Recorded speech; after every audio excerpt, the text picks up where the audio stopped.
కాంగ్రెస్ అధ్యక్షురాలిగా మరో ఏడాది పాటు సోనియా కొనసాగనున్నారు. ఈ మేరకు ఇవాళ ఢిల్లీలో జరిగిన సిడబ్ల్యూసీ సమావేశంలో తీర్మానాన్ని ఆమోదించారు. ఉపాధ్యక్షుడిగా రాహుల్ గాంధీ కొనసాగనున్నారు.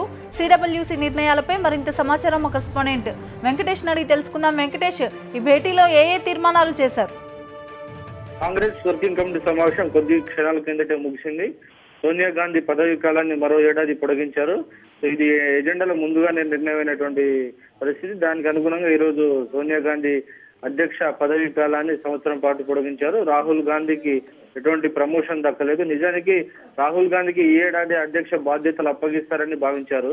ఆయన 2 నెలల సుదీర్ఘ సెలవు తర్వాత వచ్చిన తర్వాత ఆయన చేపట్టినటువంటి రైతులకు సంబంధించిన ప్రోగ్రామ్స్ ఇవన్నీ చేపట్టిన నేపథ్యంలో కాంగ్రెస్ పార్టీ మరొక ఏడాది పాటు ఆగిన తర్వాత ఆయనకు బాధ్యత అప్పగించాలని సిడబ్ల్యూసీ నిర్ణయం తీసుకుంది.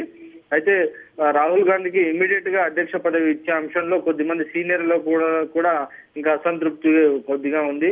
సోనియా గాంధీ ఇంకా క్రియాశీలకంగా రాజకీయాల్లో కొనసాగుతున్న ఈ సమయంలో సోనియా గాంధీని పక్కన పెట్టి రాహుల్ గాంధీని అధ్యక్ష బాధ్యతలు ఇవ్వడం కూడా సరైనటువంటి సంకేతాన్ని పంపదని కొద్దిమంది సీనియర్లు కూడా అభిప్రాయపడినట్లు సమాచారం అందింది. సో ఈ పరిస్థితుల మధ్యనే ఒక ఏడాది పాటు రాహుల్ ప్రమోషన్ ఆలస్యమైంది. సో ఆ ఏడాది కాలానికి సోనియా గాంధీని తిరిగి అధ్యక్ష బాధ్యతలు నిర్వహించబోతున్నారు. నిజానికి ఆమెను పార్లమెంటరీ పార్టీ చైర్పర్సన్ గా కొనసాగించి రాహుల్ గాంధీని అధ్యక్ష పదవి బాధ్యతలోకి తీసుకురావాలని భావించినా కానీ అది కొద్దిమంది సీనియర్స్ అడ్డుపడడం, అట్లాగే రాహుల్ గాంధీ ఇంకా పూర్తి స్థాయిలో ఆయన అజిటేషన్ మోడ్ లోకి రావాలి, ఇంకా పరిపక్వత చెందాలని కొద్దిమంది సూచించిన నేపథ్యంలో ఏడాది పాటు ఈ ఆయన ప్రమోషన్ ని వాయిదా వేయించారు. ఇక వాటితో పాటు మోడీ ప్రభుత్వ విధానాలకు సంబంధించి కూడా చర్చ జరిగింది. కాంగ్రెస్ పార్టీ అట్లాగే నాన్ బీజేపీ పార్టీస్ తో చేసిన పోరాట ఫలితం కారణంగా ఈ రోజు ల్యాండ్ ఆర్డినెన్స్ ను బీజేపీ వెనక్కి తీసుకుని ఇది కాంగ్రెస్ విజయంగా కూడా సోనియా గాంధీ సమావేశంలో అభివర్ణించారు. ఎన్నికల సమయంలో ఇచ్చినటువంటి వాగ్దానాలను నెరవేర్చలేదు.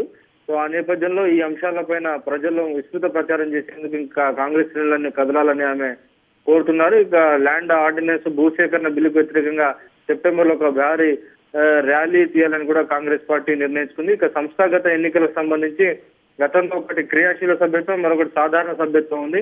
సో ఆ రెండింటిని కూడా మళ్ళీ తిరిగి పునరుద్ధరించాలని నిర్ణయించారు. వాటితో పాటు సంస్థాగత ఎన్నికలన్నింటిని కూడా ఒక ఏడాది పాటు వాయిదా వేశారు. నిజానికి ఇప్పటికే సంస్థాగత ఎన్నికలకు సంబంధించి కొంత ప్రోగ్రెస్ ఉన్నప్పటికీ మధ్యలో ఆపేశారు. సోనియా గాంధీ ఇంకా తిరిగి అధ్యక్ష బాధ్యతలు కొనసాగిస్తుండడంతో కొత్త అధ్యక్షుని ఎన్నుకున్న సమయంలోనే సంస్థాగత ఎన్నికలు ఏఐసిసి కింది స్థాయి నుంచి పై స్థాయి వరకు కొత్త కార్యవర్గాన్ని తీసుకురావాలనేటువంటి ఆలోచనతో ఏడాది పాటు సంస్థాగత ఎన్నికలను కూడా వాయిదా వేశారు.